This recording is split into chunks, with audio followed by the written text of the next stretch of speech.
So I'd like to respond to Professor Hugh Montgomery from an article that's been published in today's Ladbible, the 31st December 2020, saying that people don't wear masks have blood on their hands.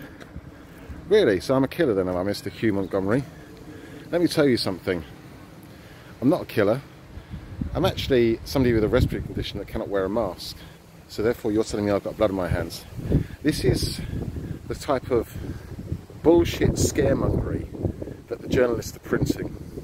They get some random professor who's a pro-masker and get him to make out how we're killing each other and make us feel guilty and guilt trip us.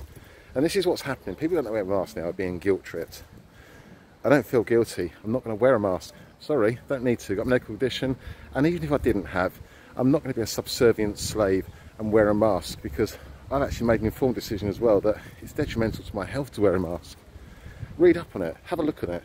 And you'll see exactly what I mean. So, Mr. Professor Hugh Montgomery, let me tell you, you have blood on your hands, sir, for scaremongering and spreading fake news and trying to make people feel guilty.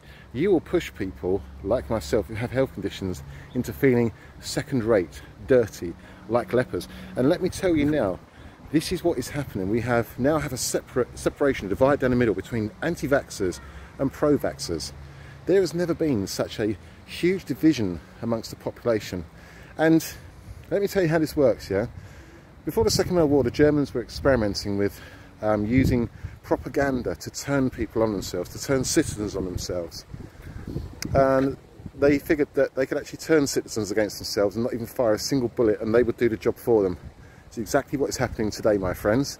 We're being turned against each other. We're being made out that I'm dangerous because I don't wear a mask. I'm not dangerous because I don't wear a mask. The people that are wearing masks are more dangerous to me. I've got a respiratory condition. I'm taking my life in my hands while walking around because this coronavirus is everywhere, isn't it? I mean, it's hiding in the trees, it's hiding in the drains, it's hiding behind the bin. It's going to get me after 6 o'clock if I step out my house. It's going to get me after 10 o'clock, you know, if I go to a bar. Really? Have we actually got to that state now in the world where we believe all of this rubbish? How long has the human race survived flu and cold pandemics? And what exactly is it we're going through at the moment? We've been told of a rise in figures. It's December, isn't it? The weather changes, it's cold, isn't it? So therefore we're going to have an increase in cases. We do every year in the NHS. Every single year it's the same MO, isn't it? The old people dying, not being cared for enough, haven't got proper PPE equipment, not enough staff. It's the same old MO, isn't it? And reason being, well, our governments are telling us that there's a deadly vaccine, but what they're not telling us is that they're not prepared to pay into the NHS to make it a great hospital. They're not prepared to give the staff a pay rise. So now what do we have? Staff shortages. More staff leaving the NHS this year than there's ever been in any time in history. Why? Well, it comes down to a forced vaccine, doesn't it? Let me tell you that doctors and nurses and everything are being told that if they don't take a vaccine, they're going to lose their jobs. Disciplinary. It's not fake, it's there, it's happening. It's happening to people. People are actually being pulled into their line managers have been asked, why are you refusing the vaccine? Why do you not want to take the vaccine? It goes against your contract if you don't take the vaccine.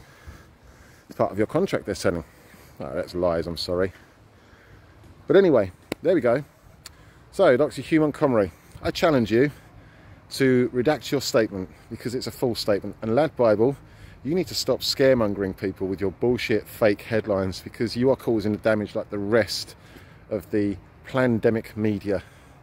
And this is where we are. Guys and girls, if you want to know what's actually going on, I keep saying it, assets.services.gov.